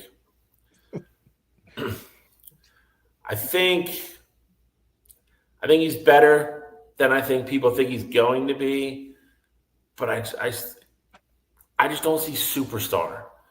I think people look at that Georgia team when he won, and that team was so good. I think Carson Beck was in that position where it was like, just don't screw it up. And like I said, I don't know what to expect out of Notre Dame. They're going to have to run the ball. I think Miami's going to sell out to run the ball and stop Jeremiah Love and see what CJ Carr has. So I think this game goes under. I don't know why I'm picking Notre Dame, but I am. So that is my official pick. Alex, what do you think? Notre Dame is favored at 2.5 points. Over under is 49.5. So I strongly agree with your under prediction. And, for me, the results of this game are going to be blown out of proportion either way. Whoever wins is going to be like, a lock for the college football playoff, and the loser their season's going to be over, no matter how it goes. But I do think that between the two, because I personally have neither of these, spoiler alert, I have neither of these two teams in my top 12 at the end of the season. I think both of them are have the opportunity to perform against another overrated team, which will make it appear like they are better than they are. And like I said, we're going to find out about CJ Carr, because I do believe that Miami has shored up its defense from last year, because last year the passing defense was absolutely abysmal. They've added a lot of key pieces in the portal. New defensive coordinator in Miami. I think this will be a low-scoring game. Obviously, Notre Dame's going to bring the defensive intensity that Notre Dame always brings, and we're going to get a steady dose of Jeremiah Love. Like, I expect him, if he doesn't touch the ball 20 times, I don't know what Notre Dame is doing. 20 times should be the minimum number of times that Jeremiah Love touches the ball. I do think that Carson Beck, I think he's going to look like Carson Beck, but I think that without the 5-star talent that he's used to at Georgia and the revolving door of talent that comes in and out those doors, I think that he's going to find out what it's like on the other side, but the grass isn't always greener. and that's why I think Notre Dame does cover. But I think that the outlook of both these teams on the season is not great. Alex, out of curiosity, because and it's not, a bad thing. It's not a good thing. I'm genuinely curious. What does Carson Beck is going to look like Carson Beck mean? Because I know what I think it means. It's What does that mean for you? That's going to check down a lot. That's going to pout when something doesn't go his way. Okay. He's going to throw an interception at an inopportune time when this team is driving and about to score. Okay. So there's two Carson Becks, and there's one that is poised in the pocket, stands up tall and fires a pass, and gets confident. Yep. And then there's another Carson Beck that looks like he should be a third stringer at the Sisters of the Poor. And that will make the wrong, like someone will be open, but he'll choose the deeper route that's double covered. Like he kind of goes all for, he doesn't go, it's not like you know what I'm trying to say, but for sure. That's why I asked though, literally, because there's two Carson Becks. So I was curious of which one you had on display. I was displaying his like I said, I think he's going to come out invigorated, but I do think that the intensity of Notre Dame, like, yes, he's played SEC defenses, which has strength and size, but Notre Dame is going to be coming with speed as well. And so I think that's an area that Notre Dame excels in that maybe the SEC doesn't, and that's the speed factor. So I think that he's going to throw a couple interceptions because Notre Dame's secondary is going to be ready to play. They've been scouting. They've been watching tape. They know his tendencies. They're going to force him into a couple bad plays, and that's where I think Notre Dame covers. Okay, cool. So I will not keep it any secret any longer. I also have Notre Dame winning this football game. I think, the conversation of this being between two teams that are very overrated, I think is very possible. Miami, I 100% with my whole chest believe that they are an overrated bunch. Notre Dame, I'm not quite there yet. I think they have question marks at the quarterback position, as do a lot of teams. I still think Notre Dame's defense is very good. I think they have the best running back in the country in Jeremiah Love. We can talk about Riley Leonard all we want to. Riley Leonard was a good quarterback, and he ultimately made it to the national championship game. Riley Leonard wasn't a guy, though, at least at the college level, though, that was an overcomer to the extent of, like, if my team is down big, he's the guy to bring you back. Riley Leonard was a guy that would leave his entire soul on the field, but he wasn't the guy that was going to just, bring you back in these crazy games. Like, if we're being honest, Carson Beck, I saw that in Carson Beck while he was at Georgia, the one time when he threw the, three interceptions in that Alabama game. And then all of a sudden, the second half, he just snapped his fingers and he was able to throw the ball well, and he was moving the ball straight down the field and things like that. So I think CJ Carr is in a spot where he has big shoes to fill, and what Riley Leonard was, and just the experience. And you knew Riley Leonard was never going to make the wrong play in the big time moments. But I also think that if he's any inkling of a superstar, I mean, he's a highly touted 4-star kid. So, I mean, if he shows any poise or has a big arm, like, I think he can bring a new dynamic to that Notre Dame offense they haven't had in a long time there. But with all of that said, though, I do like Notre Dame to win this football game. I think it's ugly. I ultimately have it as 26-13, and then go from there. Hey, I think those are great picks for week one. All right, so that is week one predictions under wraps. We've kind of hinted at it and foreshadowed it a little bit here. We're going to preview what we think our initial 12-game playoff predictions are going to look like, heading into the season here. I doubt anybody gets these all right. If they do, good for you. Does everybody have each individual graphic here, or? Yep. Yeah. All right. I know Alex has a prior engagement this morning, so he's got to get rolling. So let's put Alex's up first and let Alex rip through his, and then me and Cottrell will finish Feast it off. Feast your eyes. Be excited. I haven't seen this yet, so I haven't even seen what the matchups are going to be. But I love this. I love how it turned out, Cottrell. Thank you, sir. But no, I think, I really thought long and hard about this. I have Clemson. I think very highly about them. Their defense, Cade Klubnik, I think they're coming out of the ACC getting the 1 seed.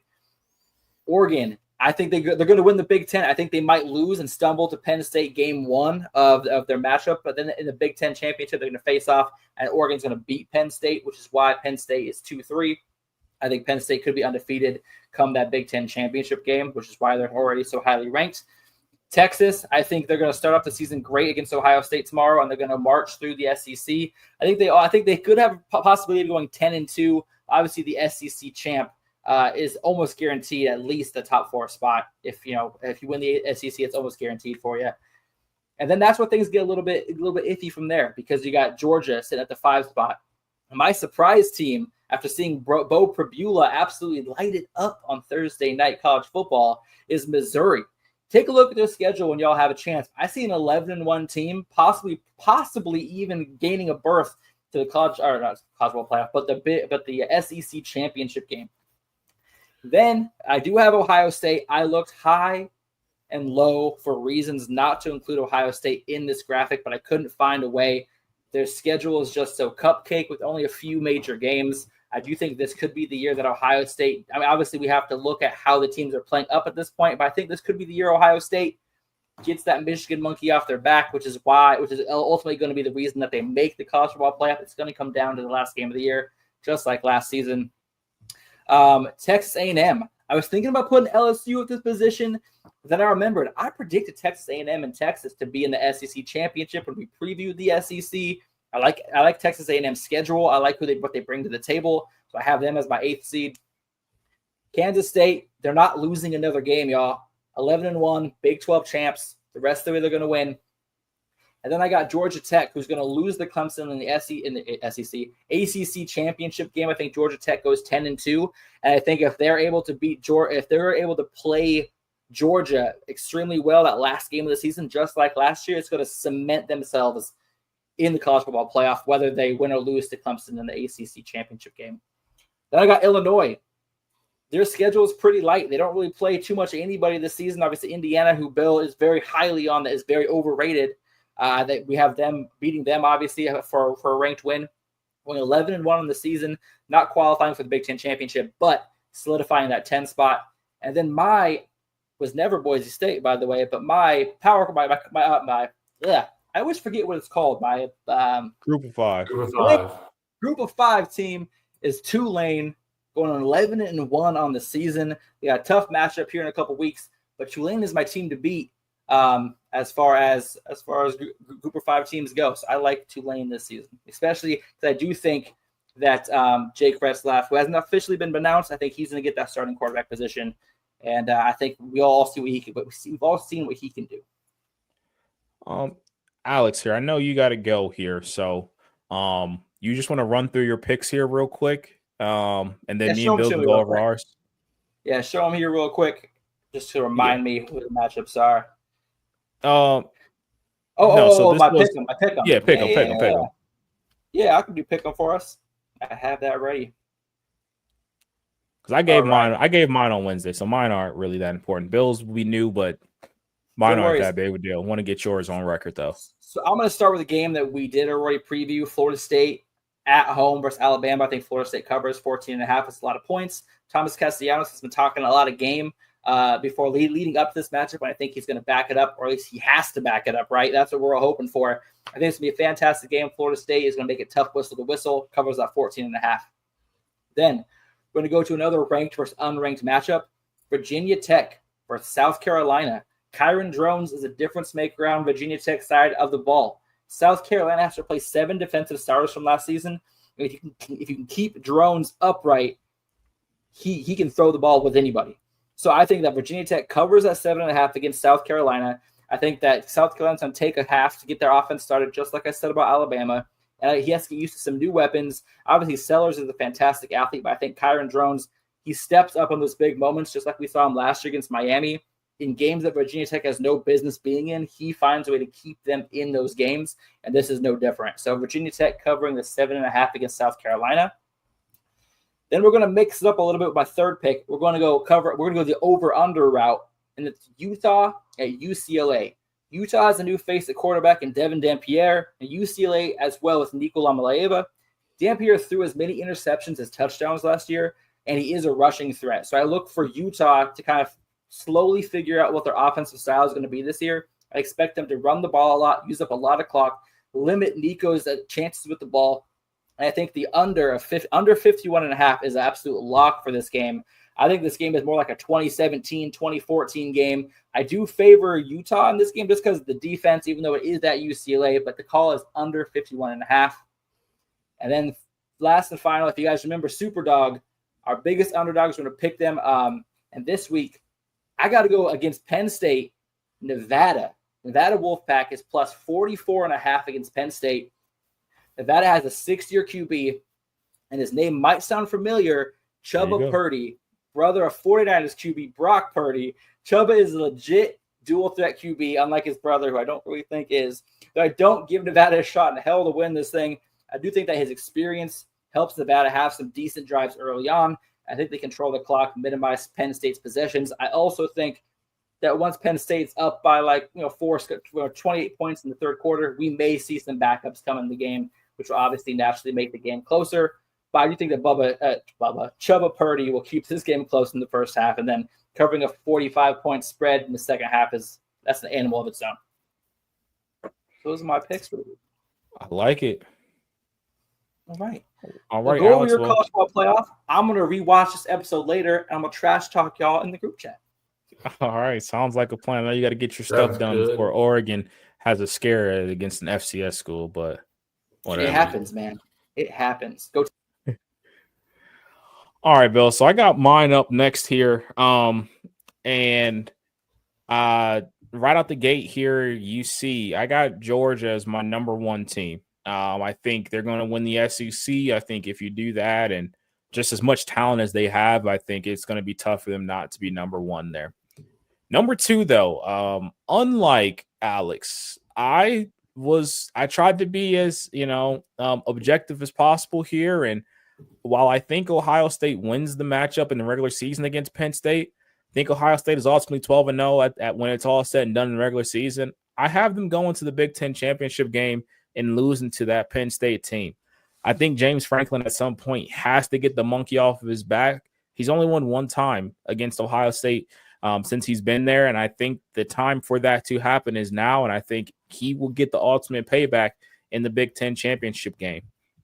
Now, with that said, I think Ohio State, if you go 12-0, you lose the Big Ten championship, and you're going to be locked in still to that number 3 spot there. And then my number 4 team is a team that we've already talked about earlier today in their matchup. And that's Clemson. I think the Clemson Tigers are going to be one of those teams that are going to be a force to absolutely reckon with all the talent they bring back and the known commodity in their quarterback, Cade Klubnik. Now, here's the surprising one. And I think if you heard the SEC preview show, you know that I had South Carolina ultimately being in that game. And I think if you go to the SEC championship game, that gives you a lot of moxie. Like that'll hold a lot of weight in the college football playoff committee's mind. So I think they're going to be a very highly ranked team. Number 6, I have Oregon. I think with their schedule, I think it's rather light. And while they will lose to Penn State in the regular season, they may even lose one more game. I ultimately have them going 11-1, and I think they're going to, make the college football playoff rather easily. Moving on, I'll go with my number 7 team here. I got the LSU Tigers. While I do think they are outmatched later today against this Clemson team, I think as a whole, they're going to figure out a way to really get this thing rolling. And I have so much confidence in Garrett Nussmeier to have a very, very successful season. My number 18 is probably the one that I am the most questionable about, and that's Notre Dame. I just think with their schedule, if they can find a way to get through this Miami game, and then they have, I believe, Texas A&M the following week. If you get through those 2 games, I think you're looking at a team that's only going to lose 1 game. And I think by December, we still may not know how good of a football team they actually are. But I think that would be enough to still get them in the college football playoff there and get them a pretty decent ranking there. And then ultimately, give them a home game for their first round matchup there. And that first round matchup will be against Alabama. Alabama was a team that was very close to making it last year. I think that they have Ty Simpson, and this is going to be Caleb DeBoer's second year. He's had a full year to, get him entrenched in that offense there. And I just love their weapons. I think defensively they're going to be a much better football team this upcoming year. My number 10 team is probably one that shocks you with how low they are, but that team is going to be Texas. Alex mentioned it during his way too early, bracket there, that he thought Texas would be a 2-loss football team. And Alex does not have them losing to Ohio State in week 1. Well, I do. And I think that at 9-3, that still gets them in, but it's going to have them on the border, and they're going to be one of those teams that are looking for things to fall a certain way to make sure that they get in. So that's why I have Texas there at 10. I think they are the last kind of at-large team to get in there, because the last 2 teams I have here, I have Texas Tech as your Big 12 champion. That gets in at number 11.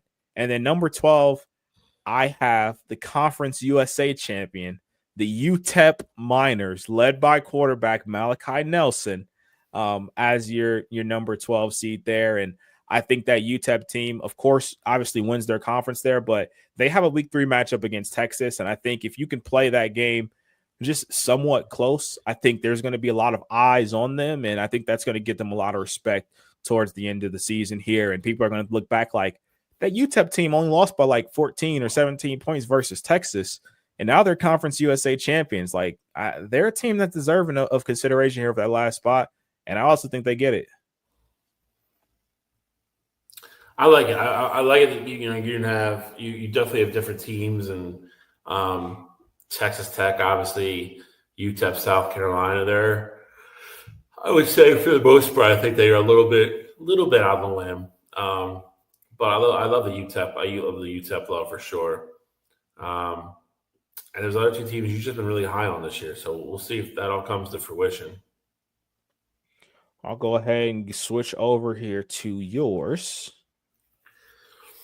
So I made no bones about it. I think when it's all said and done, I think Penn State enters number 1 seed. And I'll say the same for Clemson. I think Clemson's number 2. I think as we sit here right now, on paper, they have the 2 most experienced quarterbacks coming back. I think that matters a ton. I think Drew Aller's on his redemption tour, and I think Kate Klubnik is on the, I want my respect tour. Georgia, I think, just has so much in other areas of the game that I think they're a little better, to withstand the new quarterback situation with Stockton, just like Ohio State is number 5 with Julian saying. I have Texas number 3. I could see them being lower. And I know you had them 10, and I think Alex had them somewhere in the middle of the pack as well. I could easily see it. Because, again, like we talked about in previews, I think Texas has lost more than anybody, wants to really admit and kind of look in the mirror and be unbiased about. They're just like, hey, we got Arch Manning. He's going to solve everything. And again, I think he's going to be really good. I think he's going to be a great quarterback. But I think they're going to have a little bit, I think they're going to have some growing pains on that team. I'll put it that way. Number 8, I have LSU going against Arizona State. Number 9, who I've already said I think wins the Big 12. Garrett Nussmeier, obviously, on the LSU team, even though I picked against them this week. I do think that team has enough talent. And I think that's a team that, again, after week 1, when you see them week 6 or week 7, I think that defense finally gets their feet underneath them. I think that LSU team will look like a completely different team. So I like them there. Ohio State, I think they're going to be a really good football team. I don't know if they're quite have what it takes offensively outside of Jeremiah Smith to repeat, and defend a national championship. But I think they're going to have a shot, and I think they're going to be there. I'm going with Tulane as well at number 12. Again, not buying the Boise State Kool-Aid, and with them having Jake Ratliff just fall on their lap before the season starts. I think they make a great run and come out and be the Group of 5 representative. Alabama, I mentioned earlier, I think they figured out. I think the further they can get into the season without a loss and really figure things out, with their quarterback play and what they really want their, offense identity to look like with Williams and everybody. I think Alabama's going to be a really good football team because they're a really good defense, and I think that'll help them win games beginning of the season. I have Michigan sneaking in at number 11. I look at what they're bringing back, which is still a ton. Bryce Underwood, they announced, is obviously going to be the starter. They went 8-5 last year, beat the national champions, beat Alabama in the bowl game with pretty much the exact defense that they're going to run out in the field to start week 1 later tonight. I think the defense is going to be elite again. I mean, no bones about it. They're going to be a top 5 defense in the country. I think if Bryce is just average, that would be better than what they did last year. And they won 8 games last year with really not being able to throw a forward pass a lot of the time. So I think Bryce Underwood with his dual threat and, arm talent, definitely going to be some growing pains out of that position. Don't get me wrong. I am not one of the people out of Ann Arbor that thinks he's going to just come in and dominate college football from week 1. He's an 18-year-old kid, just turned 18 actually, and he's going to have some growing pains. But that being said, I do think the hype with him is real. It is going to be an upgraded deposition over Davis Warren from last year. I think Michigan goes 9-3 at worst. 7-10 matchup I think is very intriguing. Dante Moore in Oregon again. A guy that's got some experience but lost his job and struggled. I think he's in a way more quarterback-friendly, situation probably with Dan Lanning in Oregon up there with the Ducks. But again, there's question marks on both sides of the ball with what they've lost from last year, and even what they've lost through injury, through training camp. So as much as I like Oregon, I have to see how they work around those injuries and those departures. And we've already talked about, Notre Dame, Jeremiah Love. I fell in love with last year. That kid's just a tank, and I love the way he plays. But same thing with the quarterback play. I need to know what I'm getting from CJ Carr. He's going to be a true freshman playing wise, and that's why I have you look at those top 4.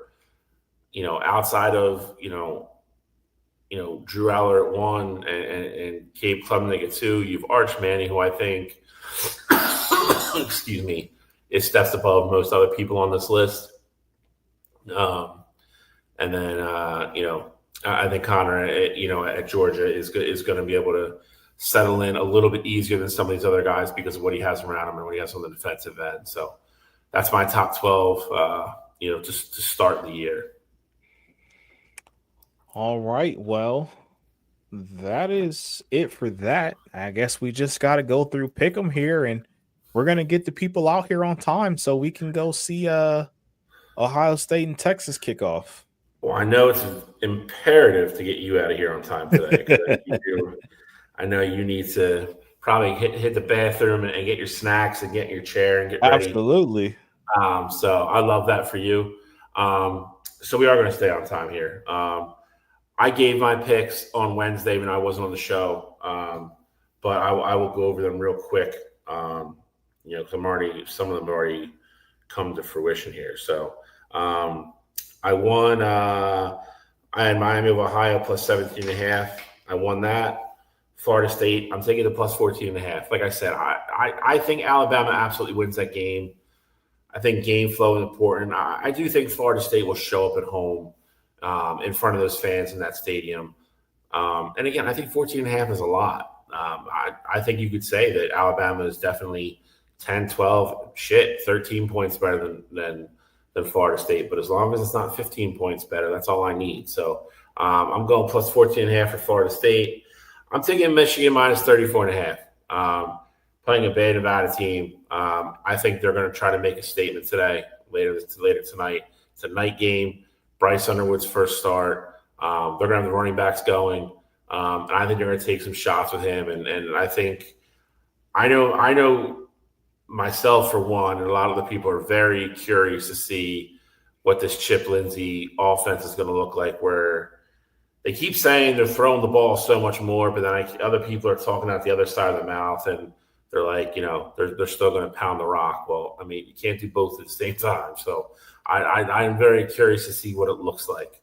And I don't think we're going to see a ton at the same time, because I think we're going to run a lot of basic package stuff and just kind of run over Nevada. So And then my super dog, I had Buffalo plus 17.5. They only lost by 13 last night, or 2 nights ago, sorry.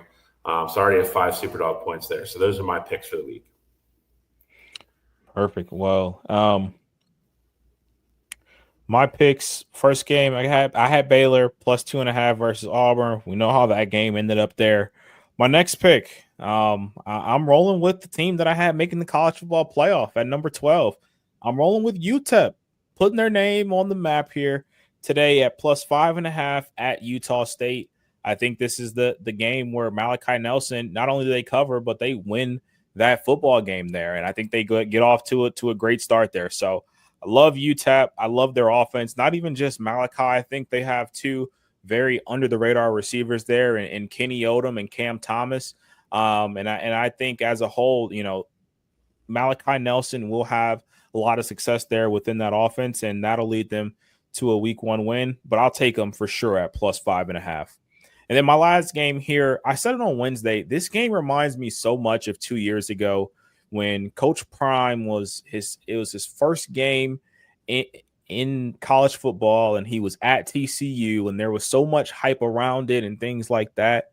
Well, this time it's Bill Belichick's first game at North Carolina, and it's against TCU, and there's so much hype around it. A lot of people are expecting TCU to be a solid team this year. Some people are even picking TCU to win the Big 12, and North Carolina is 3.5-point underdogs here.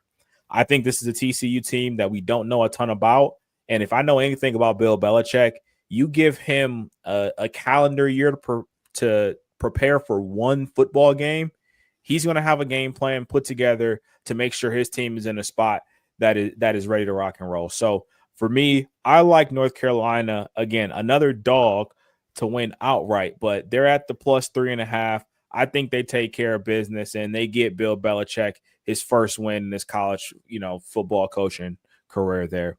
And then my last game, I like Albany, FCS school, plus 38.5 at Iowa. I think with Iowa, them scoring 38.5 points in itself is a massive feat. And so while I don't think this game is ever in any question or anything like that, you have to remember they have a new QB. They have a new offense. They lost their leading rusher last year in Caleb Johnson to the NFL. And so I think with all those things being the case here, Iowa's offense looks like, well, Iowa's offense. And so, 38.5 points. I'll try and just sprinkle a couple there. Maybe Iowa wins 31-0 or something along the lines of that. But I like Albany to give me some super dog points here to start the season. Awesome. Just in case you don't think we look at the whole slate, Albany, Iowa hit the board for Cottrell this week. So we look at all the games, gentlemen, all of them. So that being said, that's it for week 1. I know we've joked around and used the word slobber knocker a lot, but it's going to be a slobber knocker type week. You got 4 kick-ass games today. And on top of everything else, there's going to be some crazy finishes in other games and probably teams that are in games way closer than they should be. So absolutely. I will say this. I'm going to close with this and get us out of here. Like I said, I'll give Cottrell a couple extra minutes to get settled in for his new kick. If you're not aware, if you've watched Game Day at all growing up, you know who Lee Corso is. Today is going to be his last day, and they are on campus at Columbus for the Texas Ohio State game. Today will be his last headgear selection. I would be shocked if it's not Brutus, because Brutus was kind of the first one to put the whole thing on the map. But the man's a legend. If I know how long I've been watching him. I'm sure Cottrell's a young kid. When you really become a fan of college football, you woke up at 9 a.m. and ate breakfast and watched that show for 3 hours till college football started. Yep. And he's going to retire. He's had some health issues the last couple of years, but today's going to be his last one. So I'm wishing him well. The man is an absolute legend. I will tell you, if you watched the special they did for him, I don't know if you got to check it out, but I did. It's incredible. Just make sure you have onions nearby so you can blame that when you start crying. The tributes at the end, are very, very moving by a lot of people. For sure. And then of course Kirk. Kirk, be 2 years in a row, man. Kirk, when his dog passed away last year, it was one of those, not a funny meme, but it was like they kept showing Kirk's face, and they were like, and this is when I knew we were cooked. And it's the same thing with this. He gets about 2 words into his tribute and starts crying. But it's so very well done. I wanted to bring that up again, just to wish him all the luck in the world. But I love what Fox is doing today. I'm not sure if you even heard this yet. Fox is actually going to simulcast his last pick on Fox as well. That is awesome. And Tom Rinaldi, who is kind of the guy who always does like the emotional story pieces. Yeah. He left ESPN a couple years ago to go work for Fox Big Noon. They're allowing him to come over to give you a tribute, and then Bear as well, who obviously came into notoriety. So it's going to be a full circle moment for Coach today. It's going to be really awesome. It's going to be really moving. So if like I said, we're going to get the hell out of here so you can go watch it. The last 10 minutes here are probably going to be pretty emotional. So I have nothing else. If you want to add on to that, you can. But if not, I think we're out of here. No, I mean, only thing that I'll say here is that game day was a big part of, honestly, why I think we are here doing what we're doing. 100%. Doing the pregame show and, just having fun talking ball beforehand. So Lee Corso is obviously a legend in the game, and it's crazy to see what the headgear and just his gimmicks and all of that has ultimately become there. So hate to see him go, but it's definitely time. And I'm glad that it got to ultimately end here. And, I'm hoping that once I get out of here, I'm going to go turn on the TV. I'm hoping I see Brutus on his head and just him waving to the people and talking about an Ohio State victory here. So definitely looking forward to it. Wish him all the best in the final, in his final go round here, and just off into the sunset as a retired college football analyst here. Agreed. So with that being said, no more time to waste. We are out of here. Thank you for tuning in. As always, like, share, comment, do all your things. We will be back next week with another good slate of games. We got to recap everything that's going to happen today. And we will see you guys all next week. So Coast to Coast, week 1 officially signing out. See you guys next week. Yes, sir. Go grab your popcorn. It's going to be a good one. It is.